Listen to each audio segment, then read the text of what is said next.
Baik, assalamualaikum warahmatullahi wabarakatuh dan jumpa lagi bersama saya Kita Bagus Kedara Mardana dari kelas 11 TJKT 1 nomor presensi 27. Untuk hari ini saya mungkin akan membahas ya mengenai praktikum routing statis di Cisco Packet Tracer.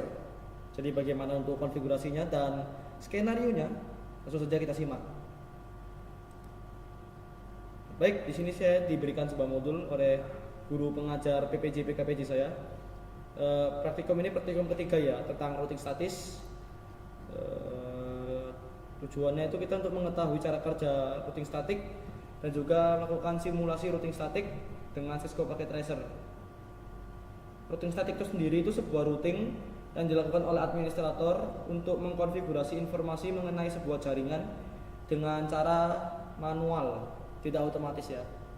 Untuk routing statik ini sendiri ciri-cirinya itu ada dua.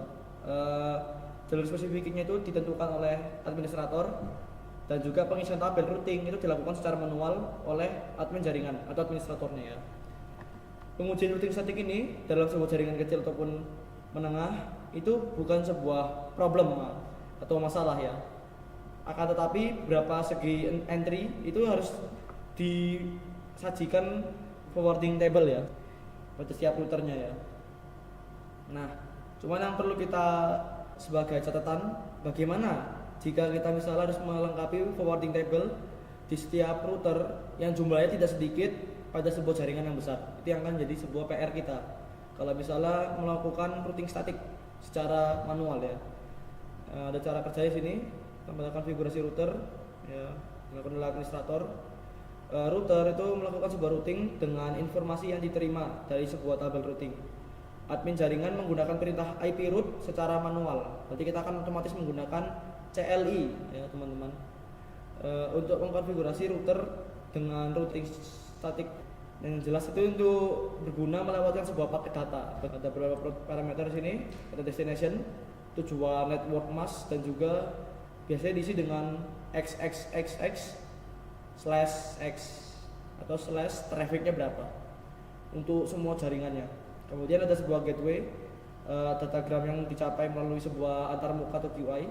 Ada pref source, itu tujuan paket dan juga sebuah meninggalkan router dengan sebuah alamat IP atau melalui sebuah alamat IP ya. Kemudian saja ada distance atau jarak, jaraknya ada 0 dari 255. Berarti saya bilangnya ini range lah ya, range distance-nya sebuah jarak administrator pada sebuah router. Selanjutnya ada kelebihan ataupun kekurangannya ya.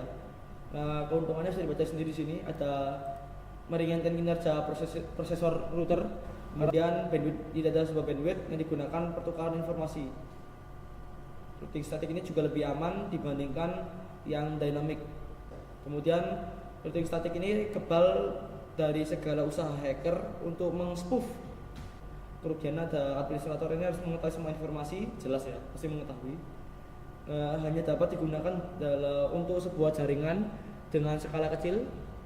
Administrasinya cukup rumit dibandingkan routing dinamis dan juga akan banyak router yang harus dikonfigurasi secara manual. Dan juga terakhir ada rentan terhadap kesalahan, pasti miskonfigurasi ya. Oke, ada percobaan atau skenario-nya. Di sini disajikan ada 2 server, 3 router dan juga ada 3 PCPT atau sebuah PC ya. Sini sudah memiliki jaraknya sendiri-sendiri, jalannya IP. Dan juga ada tabel percobaan. Jadi kurang lebih skemanya kurang seperti ini. Saya buka dulu Cisco-nya, Cisco Packet Tracer. Kurang lebih seperti ini. Sudah saya buat ada 2 server. 2 server ini ya. 2 server, server 1 dan 2 server 2. Ada 3 router dengan konektivitas kabel serial DTI ya. Serial DTI. Ini dikonek dengan port serial. Untuk yang saya gunakan alat jaringannya hanya PT router. Kenapa PT router? Karena dia untuk konfigurasi sangatlah mudah. Sudah disiapkan ada 2 fast ethernet sorry. Ada 2 serial DTE dan juga ada 2 fiber optic atau FO ya. Fiber optic. Oke. Kita langsung aja mungkin mulai ya untuk konfigurasinya. Lebih enak mungkin dari atas ke bawah ya. Jadi saya akan gunakan router pertamanya ini, router 1. Oke. Kita router 1. Kita klik dulu. Nah, router 1 ini dia connect dengan 4 perangkat antara lain PC 1, PC 2, router 2 dan router 3. Saya kecilkan dikit ya. Begini. Ini ada konfigurasinya ya. Itu fast ethernet 0 itu dia ke PC 1, fast ethernet 1 /0 itu ke IP 2, fast ethernet 1 itu ya yang PC 2 ini. Untuk yang serial DTE 2 itu ke atas up ya, linknya up, yaitu ke router 2. Jadi itu dari router 1, router 2, router 3. Sedangkan yang serial 3 nya dia kembali lagi dari 13.13.13.1. Jadi router 3 nya ke router 1. Ini ya IP nya. Ini ke sini 12.12.12.0. Sedangkan yang dari router 3 13.13.13.0. Semua di sini menggunakan traffic 24 untuk path-nya ya, jalannya itu. Oke. Selanjutnya ada dari PC 1. Untuk konfigurasinya standar saja ya teman-teman. Saya akan cek beritahu di sini untuk IP configuration-nya. 92.168.11. Saya gunakan 11 karena di sini sudah digunakan 0 ya. Jadi ditambah 1, kurang lebih seperti itu. Subnet mask-nya saya gunakan yang standar aja. Traffic 26 berarti itu 92 ya. Itu 92 untuk subnet mask. Default gateway kita masukkan juga 62. 62 ya. 62. Kemudian untuk DNS server ini saya buat default aja sih. Dari atas 33333 ini ya, server 1 maksudnya. Saya gunakan sebagai DNS. Jadi turun ke bawah. Kurang lebih seperti itu. PC 2 di sini. Konfigurasinya sama seperti PC 1 ya. Cuman dia yang beda di IP 4-nya aja. Dia tambah 1. Jadi 64 65. Terus 2 sama, ini sama, DNS-nya juga sama ke atas. Cuman dia yang berbeda itu cuman IP-nya. Jadi dia lompat ya. Di sini 1, di sini tiba-tiba lompat langsung 65. Oke. Selanjutnya kita geser ke PC 3. PC 3 di sini menggunakan menggunakan 128. Jadi otomatis 129 ya teman-teman. Kita desktop. Sininya 128. Ikutin yang itunya, subnet mask-nya ya. Kemudian untuk IP address saya gunakan 253. Tidak jadi 128. Kenapa? Ini sudah saya pernah tes juga untuk 128. Jadi 129 juga itu tidak bisa. Jadi ketika kita send PDU ataupun tracer dia tersendat-sendat. Kemudian untuk default gateway dan DNS saya gunakan sebagai default sama seperti PC 1 dan 2 ya. Itu kemudian itu router. Nah, untuk router ini kita konfigurasinya enable dulu. Jika sudah enable jangan ke root, kemudian IP config. Configure ya. Configure.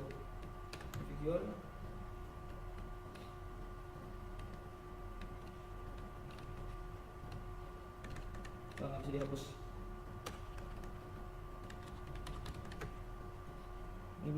Ini sudah saya kunci, ini dia inputnya nggak mau ya. Kenapa nggak mau? Karena saya sudah setting secara GUI dengan statik ya. Jadi seperti ini. Kita buka lagi tabelnya. Kita router 1. Saya kecilkan dulu ya.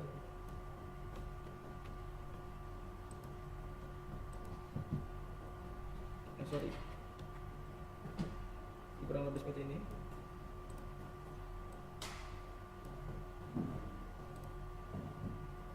Kita router 1. Kelihatan ya? Router 1. Ini saya masukkan yang 333 dulu. Kenapa yang 3333? Karena dia tuh trafiknya atas dulu. Saya masukkan 3333. Untuk yang server 1 ya. Jadi saya gunakan itu dulu. Jembatannya ke atas. Kemudian lewat router 3. Jadi 13.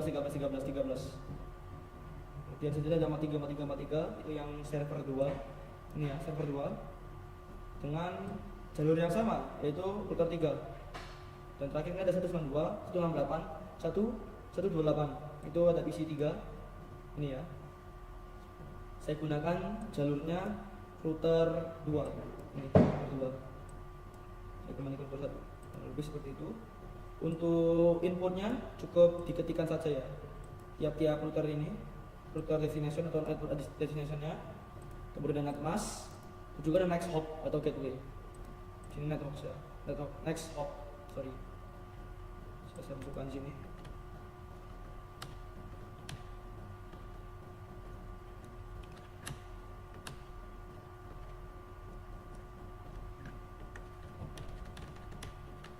Kurang lebih caranya seperti ini ya. Saya demonstrasi saja secara singkat. Terus tinggal di add. Nah, ini otomatis sudah tertambah. Cuman ini kenapa dia nggak mau nambah? Karena itu tidak konsisten untuk address masknya. Ya, tidak sama. Tambah 8. Ini tinggal namanya IP root nambahnya. Hapus dulu ya. Jadi kurang lebih seperti itu untuk CLI. Tinggal kita ketikkan perintah IP root. Kemudian IP mana yang mau dimasukkan? Contohnya ada 92, 68, 128. Dia masuk net mask. Terakhir tinggal next hopnya saja. Ini sudah selesai. Tinggal dicek di konfigurasinya. Nah, nambah kan? Sama saja. Jadi kurang lebih untuk CLI seperti itu. Selanjutnya kita pindah ke router 2. Router 2 sini saya klik dulu. Untuk router 2 dia konsepnya sama seperti router 1. Hanya saja ya, dia di sini menggunakan IP dari PC 1. PC 1. PC 1 ini akan melalui sebuah router, yaitu router 2. Jalurnya memang ya. Kemudian diterima di router 2. Jadi config-nya seperti itu. Saya gunakan 333 dulu dari server atas agar mau connect ya. Ini 333. Server 1 masuk melalui router 3. Kemudian dari router 3 ini dia dilanjutkan ke router 2 dan diterima langsung oleh router ini. Router 2 ini dia akan meng-forward bisa ke PC 3 maupun ke PC 1 dan PC 2 ya. Kurang lebih seperti itu. 4343 ini server 2. Dan terakhir ini dikembalikan ke si PC 1 jalurnya ya. Sama untuk konfigurasinya pakai IP root. Sampai sini ada router 3.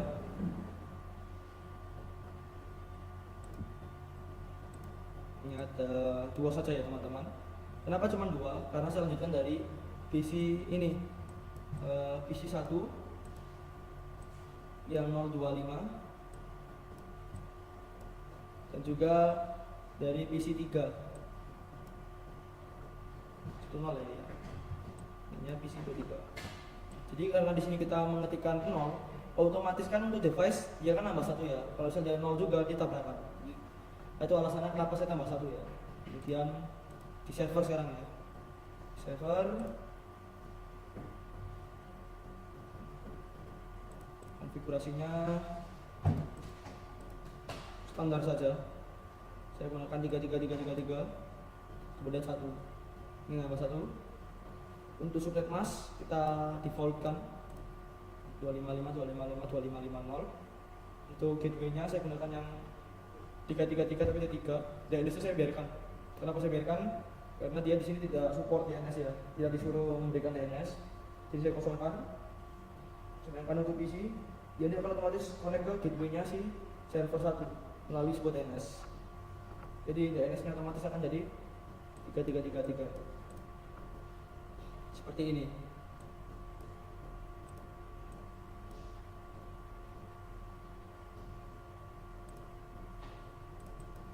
Iya, 3333331. Ya soalnya dia lewat router dulu. Karena ini dia tidak lewat router dan juga standby posisinya. Jadi kita biarkan aja 3. Untuk router lagi. Server 2 dia sama seperti server 1 konfigurasinya. Melainkan yang berbeda hanya di bagian IP address. Dia menggunakan 434343 1. Untuk gateway-nya saya pindah dari 3, subnet masknya 255. Oke, kurang lebih seperti itu. Untuk konfigurasi seperti ini.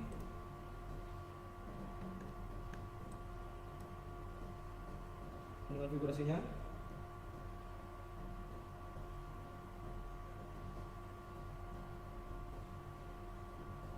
Nah, seperti itu ya konfigurasinya.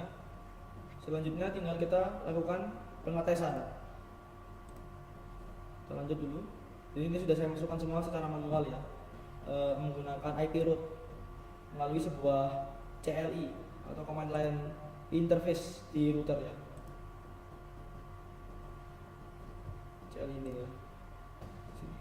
Tinggal dimasukkan aja manual IP route. Oke. Selanjutnya kita akan pindah ke mode simulasi. Kemudian kita buat skenario seperti berikut.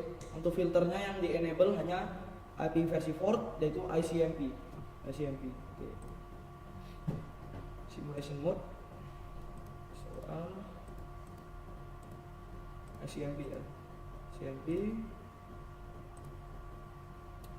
Kirimkan paket sampel PDU dari PC 1 ke 2, 1 ke 3. Lalu amati PDU-nya. Oke. 1 2 1 3 ya. Ini 1 2. Saya speedkan dikit ya.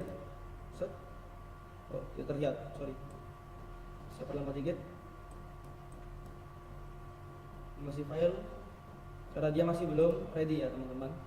Jadi biarkan dulu untuk si mesin atau perangkat-perangkat jaringan komputer ini berpikir terlebih dahulu.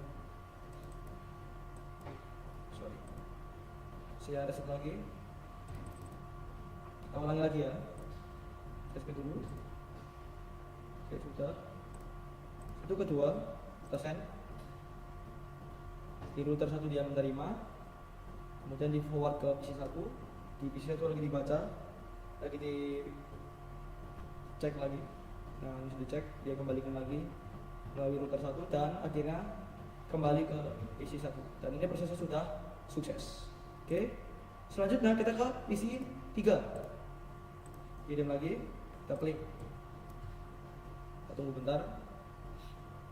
Dikirim ke dari router 1 ke router 2. Dan ini masih ditolak. Kenapa ditolak? Dia belum respon. Terus lagi. Kita tunggu sebentar. Lalu kita forward lagi ya. Start lagi. Diterima di router 1. Router 2 juga menerima. Dikirimkan lagi ke PC 3 dan dikembalikan lagi ke router 2. Lalu router 1 dan akhirnya kembali ke PC 1. Sukses. Selanjutnya kita ke server ya teman-teman. Ini server 1, server 2. Kemudian dari PC 3 ke seluruhnya. Oke. Langsung aja. Server 1 start dulu. Ini router 1 ya. Forward lagi router 3. Ini masih nggak mau. Jadi kita tunggu lagi. Kita kirim.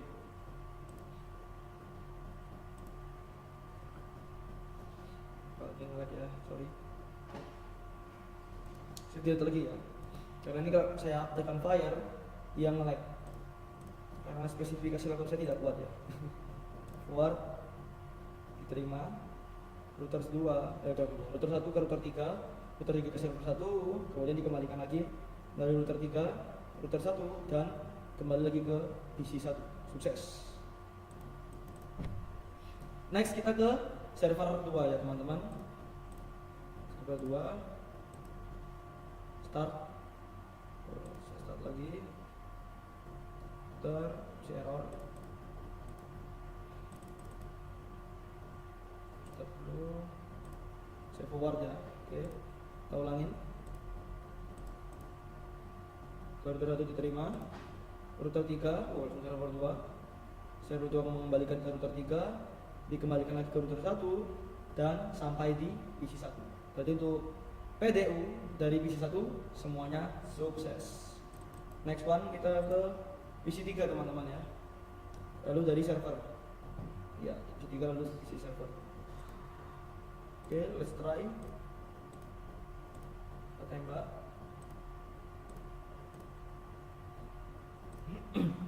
Saya langsung kirimkan 2 di sini ya. Ini masuk, diterima. dan juga kembali. Dua-duanya sudah kembali melalui router 2, router 1, PC 1 dan PC 2 langsung. Saya mengirimnya 2 langsung ya. Oke, next kita langsung ke servernya. Kita forward lagi PDU-nya ke server 1 dan server 2. Saya kecilkan dikit ya. Dikit. Kita start. Router 2, router 3, server 1, kemudian yang dari server 2 dia langsung server 2, kemudian server 2 kembali lagi ke router 3, router 2 dan kembali ke router 1. Jadi PDU-nya sukses untuk dari PC 3 ya. Next one kita akan tes dari server. Saya zoom dulu. Nah, mungkin saya akan buat langsung ya, langsung banyak. Apa yang terjadi? Apakah akan tabrakan trafiknya atau gimana? Unos. Saya buat 4 ya. Seperti itu. Kecilkan dulu. Ini saya start. Ini ke bawah, jadi dia ngirim 3 langsung ke router 2, router 1 sorry. Router 1 ke PC 1 dikembalikan lagi, PC 2 dikembalikan lagi, PC 3 dikembalikan lagi, dan dari server dia dikembalikan, dan akhirnya semuanya paket-paket PDU ini kembali lagi ke server 1. Untuk semuanya prosesnya sukses.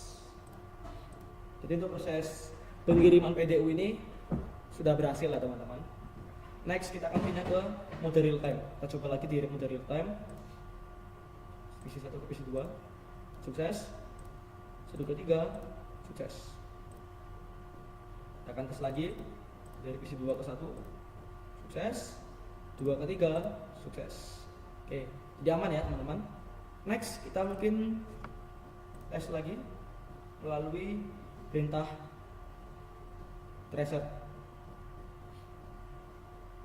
tracing ini ya, tracer berarti ya, tracer. Nah, test drive langsung banyak ya teman-teman. Saya besarkan dikit biar kelihatan.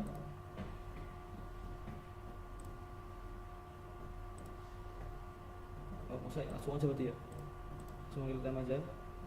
Sini. Saya buka dulu CMD-nya atau command prompt di PC 1.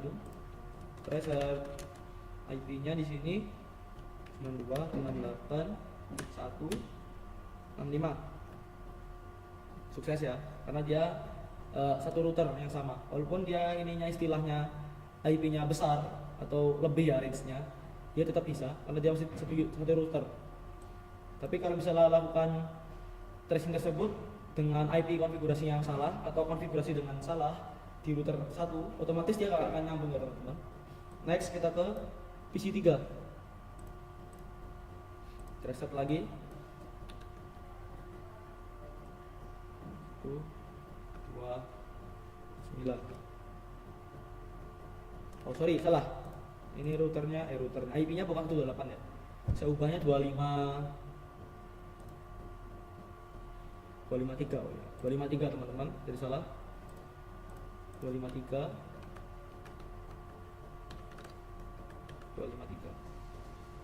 Nah ini connect ada 3 ya, 3 yang sebelumnya 2, yang ini 3. Jadi trafiknya salah 1 kirim ke sini, kemudian langsung diterima 2. Kalau PC 1 yang kita lakukan tracing ke PC 3, dia ke router 1, router 2, kemudian diterima 3. Seperti itu. Next kita ke server.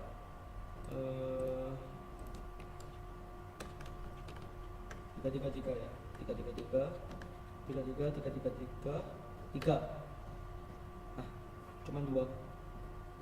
Dia ngirim ke router 1, diterima router 1, dikirim ke router 3, dia langsung forward ke server, jadi otomatis. Next ke server 2 ya, 533, 1. Ini 3, 1 ke router, dia forward dulu ke router 2. Habis ke router 2 ke server router 3. Habis ke router 3 dia baru diterima langsung oleh server 2. Seperti itu. Berarti untuk tracingnya udah selesai. Aman ya. Saya akan tes juga dari server 2 ya. Mungkin server 2. Tracer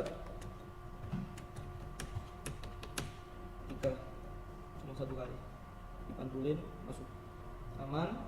Next ke PC 1 92 98 1 3 kali ya. Jadi mengirimkan dulu ke router 3 ke router 2 ke router 1 dan langsung diterima. Ini terakhir ke sama dengan poin 3 di tracing lagi ya. Kita tracing lagi untuk PC 2 68 165 masuk aman ya. Selanjutnya kita next tracing lagi ke PC 3 253 sama 3. Karena untuk servernya sendiri dia diputar dulu melalui router seperti itu ya. Jadi untuk proses tracer sudah selesai dan juga untuk konektivitas pada topologi jaringan static routing ini sudah aman dan juga sudah selesai ya. Saya tes ping mungkin ya, kita tes ping. Kita coba ping ya, ping 268 dia terhubung, apply. Jadi semuanya aman ya ke jaringannya. Nah mungkin itu aja yang mungkin dapat saya sampaikan. Mohon maaf apabila ada salah kata dan juga salah sebut ataupun kecepatan ya. Saya Ida Bagus Udara Mardana pamit undur diri dalam kesempatan praktek ketiga yaitu routing statis ini. Sekian, terima kasih telah menonton dan sampai jumpa di video selanjutnya. Selamat siang dan goodbye. See you.